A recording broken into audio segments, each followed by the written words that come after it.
I hope they let me into this place. We're at Onnit Gym, Austin, Texas. Go in there, get a good workout. Might as well throw around some kettlebells because that's kind of their thing, right? So let's see what we can do.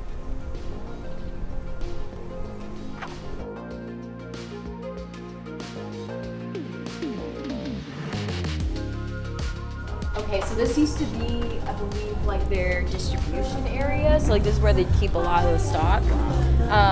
But now our coaches will train their private clients here, and then like pro athletes, VIP guests will come back here and work out as well. So you have free reign of all the equipment here. Great. So yeah, Thank you if so you much. have any questions, pop your head in. We'll be happy to help you. Absolutely. Thank you so much. Yeah, you're welcome. Freaking cool. This place is badass. I see familiar face. I see the tank. I'm gonna start with that.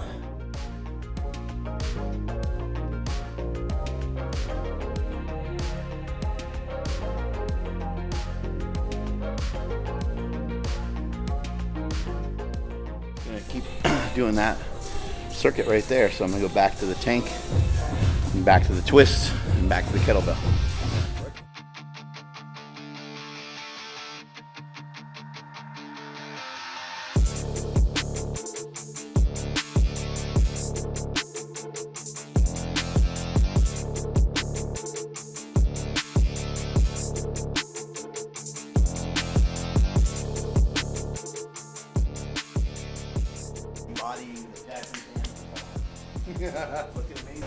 I hike these bad boys up. They're not quite short You're a enough. good-looking guy. You gotta be careful up there. We're in Texas, so Yeah, I ain't worried about it. I ain't worried about it. You're entering a world of pain. I remember asking John Hackelman that. I was like, Hackelman, you're the pit master. Right. Coach Chuck Liddell, like you're the trainer of champions. Right. You taught him how to throw the hook. Like, what the hell do you need a gun for? And he's like, I have a gun so the fight doesn't happen. Play it around your neck. Is that how you stay so big? Is that biogeometry? Yep. I just toss it on when you need an extra one. Sometimes running low. You know people are serious when they whip out a neck harness. If somebody has a neck harness in their gym bag. Oh, like to wrap around the squat rack? No, the old school neck harness, the one that rubs your ears off. You know with the chain. No. You don't know the neck harness? See, I'm new. What do you got here? I'm Is it like a new. neck brace? No, like no. The old school one, you put it on your head. It's like a little helmet almost, and then you put weights on it. Oh, I know chain. what you're talking about. Just Yeah, so and you it rubs your neck. bull neck. That's how I got shoes in the car. Don't worry about it. I have to be barefoot so I can show off that I got ink in the game. You know, part of the tatted club. Is that your only tattoo? People don't know. For now. How'd you hear about us? It's my moose knuckle. You're gonna end up with a. Is it? Yeah, it's a moose knuckle.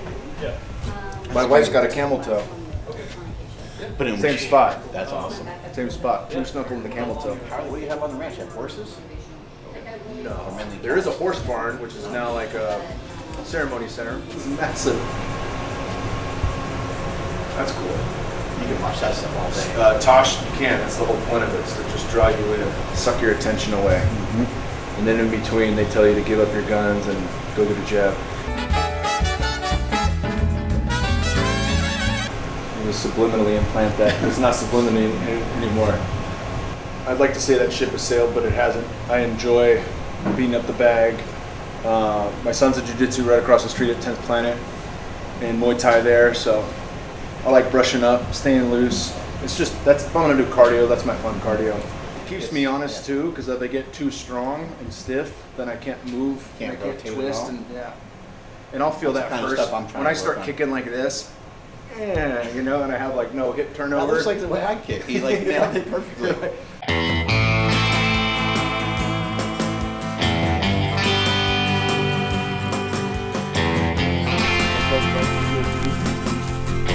We've been doing a lot more sprinklers because underneath the hay, we got clover laid down. So this clover's gonna pop up from the ground up, Yeah. and it'll be our ground cover.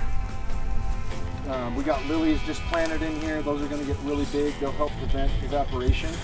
Yeah. And then this guy fills from the center, where you see it in the center of the spiral, loops around, and then as it gets high, it dumps into there and then fills down into that guy. And that guy heads all the way out.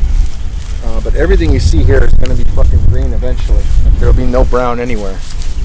And I'm excited about that. You know, you kind of get to see this in its infancy. Right. These guys, these are cypress. They did really bad. They got shocked right when they got in. but green leaves are growing back with them, so they're holding on. They're gonna fucking win out. You can see the green coming back. At first when they went in, I was like, no, they're fucking banked, dude. You get a mature tree like that, it's thousands of dollars. Yeah. So that was good that they Survived. came back, yeah.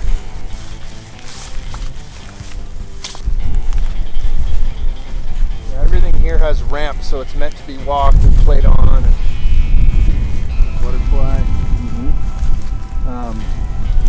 Some excellent viewpoints. You got sunrise straight ahead here, sunset straight back here. You kind of get a good view of the whole land.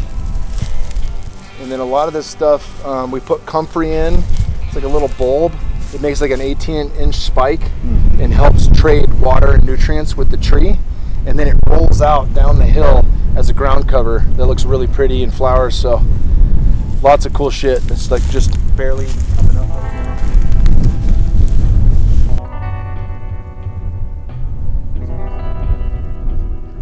Is San Pedro cactus, and it's high mescaline content. So all of these were hand selected from a guy actually from your neck of the woods, graduated from Humboldt State in botany, got into other plant medicines. Obviously cannabis drew him into that, but got into Wachuma. What does it do to you?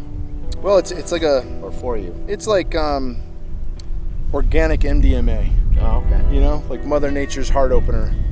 It's gentle. It can be visionary for some, but for the most part, I mean, when I've had my experiences with it, it's beautiful, it's emotional, less visionary. MDMA is pretty like hard, right? Well, it can be. For I mean, 5 it minutes or depends. You something. know, if you're no, you're thinking of 5-MeO or DMT. MDMA is the heart opener, Oh, right? okay. And it works great for PTSD, and those can be challenging experiences to revisit. But mostly, it's a loving experience. Everything's dose dependent. These guys in particular are all different. So there's San Pedro, there's San Mateo, there's San Juan, there's all the saints, and that's why you see different cactus styles, different grow rates.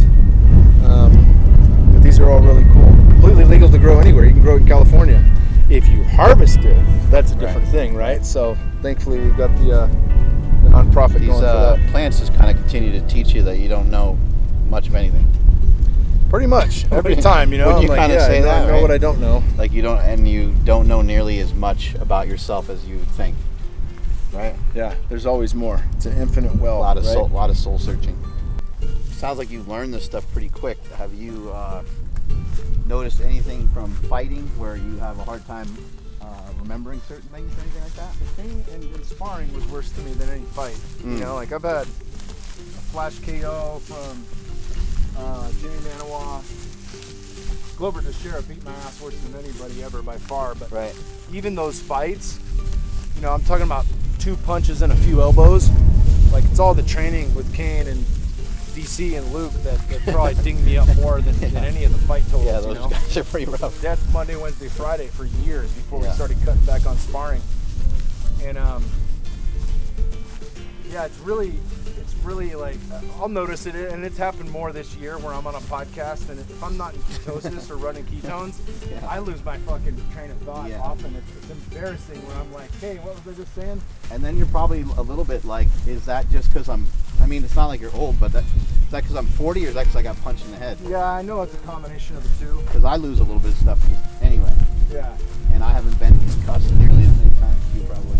Yeah, that's part of the game, right? Loved fighting as a kid. Because if you told me like, hey, we're gonna train you, you're gonna get in a cage, I'd be like, fuck. I thought, you know, the times where I questioned myself, hi ladies, the times where I questioned myself was walking to the cage or in the locker room. You're like, this is not a It good was time for never in this. training. It was never, you know, it's like the night before, nope, I'm fucking game, I'm ready. And then walking in the cage, what the fuck am I doing right now? Why did I decide? You Why did I really say think you're a this? warrior? You really think you're a gladiator? You idiot. Look at this guy. Cage locks behind you. All these girls will try to run out here if I let them. Hi guys. Try to go running free, huh? Hi. Eventually they will. That's one of the reasons we're going to get the turkeys. Come here. The turkeys will keep them protected from hawks. It's funny how quick and fast animals are. Hi everybody. Can you come up? Come here, sweetheart. Come here. Come here. Remember Daddy? Come on. I know, it's been a couple weeks. Come on. There we go. Like your little perch. You're a good girl. Little mini dinosaurs, There huh? she is. They are. They're like fucking velociraptors, dude. Yeah, a mouse got in here and they fucking shredded that thing super quick. Like, I can't imagine being a mouse and like crawling in, like, I smell food, and then you fucking get in here and there's 38 chickens just waiting to fucking pick you apart alive. That just happened. We got the real workhorses. Like over here we have lions and tigers and bears. I almost forgot. And here are all the ladies, Some honey, huh? all the bees, yep. Nature's preservative, carbs year round. Yep. So I mean, with the chickens, we should get 9,000 eggs a year on average, minimum. Even if we have 8 roosters, 30 chickens, 30 hens, about 9,000 eggs a year. And we just added a box to the top of these guys, so they've already filled out the bottom ones. Once those fill out, we'll add another box and just keep them going. But we're looking at, like, you know, we're good on food. Right. The tribe is good on food. What are you worried about? You see all these meat packing plants that got burned down? Yep, I did. Like, and they're like, yeah, under investigation. And it's like, is anyone just gonna say it? Right. Like, is anybody just gonna fucking say what it is? Like, under investigation. They're like, you know, with the number of these that's happened all this year, it really points to one thing: arson. It's like, well, yeah, somebody fucking lit them on fire. We got that. Why are they lighting all the fucking meat plants on fire? Like, can anyone talk about that? So, I think having our ability to Having your own meat supply. our own meat supply, our own ability to cure it here, you know, like once we can feel, we have pulley systems right there, so we can wash, cut it up, get it in a walk-in fridge, and at least quarter it, let it wet age, that kind of stuff. But like really like thinking about how we package that, making our own pemmican, doing shit like that, where we can dehydrate it and fucking make jerky sticks that last years hanging out in the root cellar. Like really being solid on that. So like one of the biggest educational pieces I have, amongst other things, will be anything that I can stick in that root cellar. Yeah. And then getting that guy finished, because then that will then solve the final riddle on like Those gotta worry carnivore about it. crisps and stuff like that are interesting. Yeah, I don't know if yeah. you've had those before. yeah That they're kind good. of stuff is awesome because it's like 3 ingredients, you know? It's super simple, right? Yeah. But I mean, if you're thinking about it, like if I want to diet a certain way for aesthetics or for a competition I have coming up, things like that, that's one thing. If you're talking survival, like I want fat, protein, and carbs in every single thing I fucking put in my body. Right. So, you know, curing stuff with honey and dehydrating that is gonna be fucking awesome. It'll add a good flavor, we'll salt it, it'll be, you know, a little natural teriyaki, right? Yep. Shit like that, that'll be the move. Great. The office is next to the machine.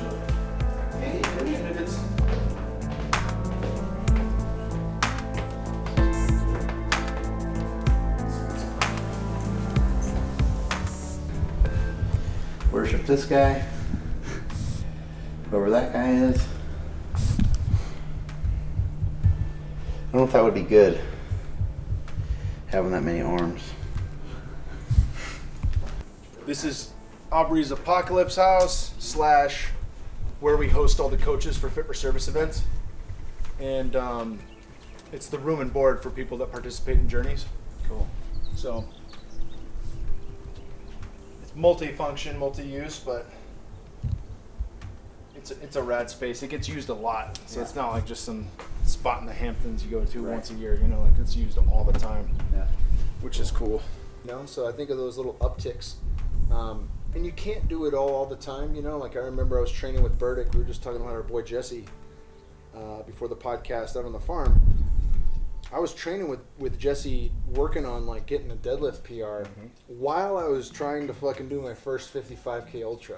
And he's like, you know, let's back you down a little bit on the strength training right now. We'll still keep you strong, but you know, you're doing a lot of running, you're doing a lot of other things. I don't want you to get hurt before this race. And you know, and an intelligent, wise, and beautiful soul, beautiful coach he is, and a beautiful soul. He knew best. This is called called Chutoradito. It's a medium fatty tuna. It floats in a shallot and soy vinaigrette. We finish it with candied jalapenos and baby cilantro. Enjoy. Hello, beautiful.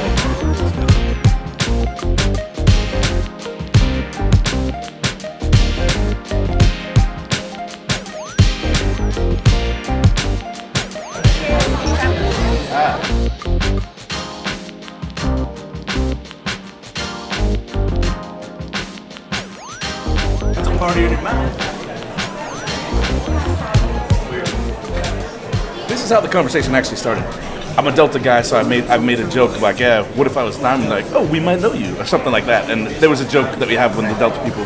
So I looked over at these two girls, and one of them, and they were dressed nice in their Delta outfits. They come back and they're dressed differently. And I go, were you just in a Delta outfit? And she's like, yeah. And I said, and all of a sudden her friend comes walking in. What's she wearing? A cut-off sleeve half shirt, Metallica. I said, my boy Chris, he's obsessed with Metallica. I said, I don't know anyone in the world that's a bigger fan of Metallica than Chris Bell. No shit. Do you? No one. It literally, hands down, that guy, he would just all the time, every day, all day. And I remember that's how the conversation started. We started talking about y'all, and then I looked and I was like, this is fucking weird. Like, what are the odds in a trillion? Really? We didn't even know where to go last night. We were like, let's just go here. So we were supposed to go to a place. We were going to BBG's, which is like a bar, but it's like chicken wings and fried food and shit. We went over there. It was closed for Memorial Day. That's the only reason we went to the J-Dub. So like, fuck it. We'll just take scooters, go to the J-Dub. We didn't know where we were, so we're like, let's check that place out. It looks kind of That looks good. It's crazy. How is it being successful like at this level? Because I laugh about it. Dude, I remember sleeping on the couch at your brother's fucking house. Yeah. So how things are now, it's a lot different. Life is different. I mean, look back though, really. Just go back to 20 years, 15 years ago. I was going to be a wrestler. I was going to be this. Now what am I doing? Kind of running shit. Right. I just try to think about it. You know, keep forging forward. You know, I'm grateful for it, but if I think about it too much, it'll probably scare me. You know? Really? I'll probably be like, you're so humble about it. But like, what do you do? Is people have these trade shows, and you go to all these huge fitness events. Like I was at the Arnold Classic last year. I was there when they shut it down for COVID. Yeah. That's when I knew we had a problem. When that happened, that was weird as fuck. That was a really weird year going to that. I didn't believe it. All these guys were staying at the Hilton. I was at the Hilton in Columbus, and I see all these guys eating their food in the fucking lobby and shit, and they're like all amped up, and then no crowd. What? That was so weird. Oh, yeah, I don't mind. Okay. So, I guess my question is, Mark Bell travels all over the world. He knows a lot of things. He's a world traveler. And he just told me something that I think you'd want to hear from him. Okay. What did you think of the food that you had here tonight? What did you just say 5 minutes ago? Yeah. This is some of the best food I ever had. This is a really awesome experience, and the quality of the food and the entertainment of the food and the food porn, if you will. It was just off the charts, and it was a lot of unique flavors that I've never really tasted before.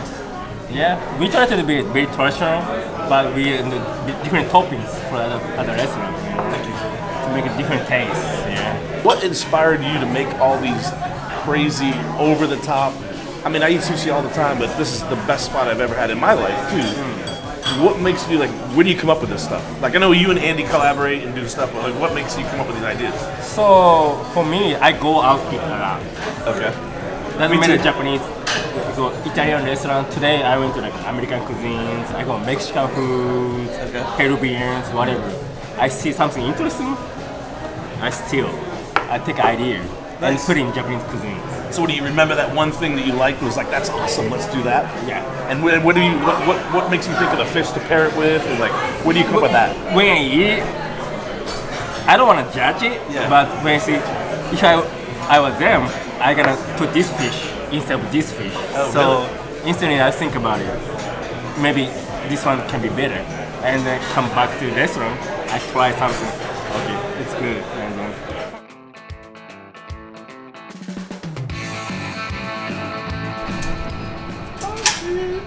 Welcome to Thunderdome, bitches. we got the power.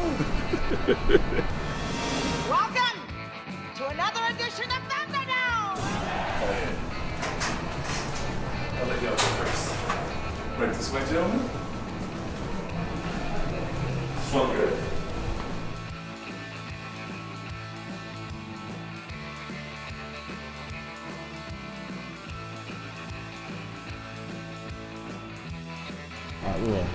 Had the most amazing dinner tonight. Ate tons and tons of sushi, and then went to like a underground bar type thing that was pretty cool.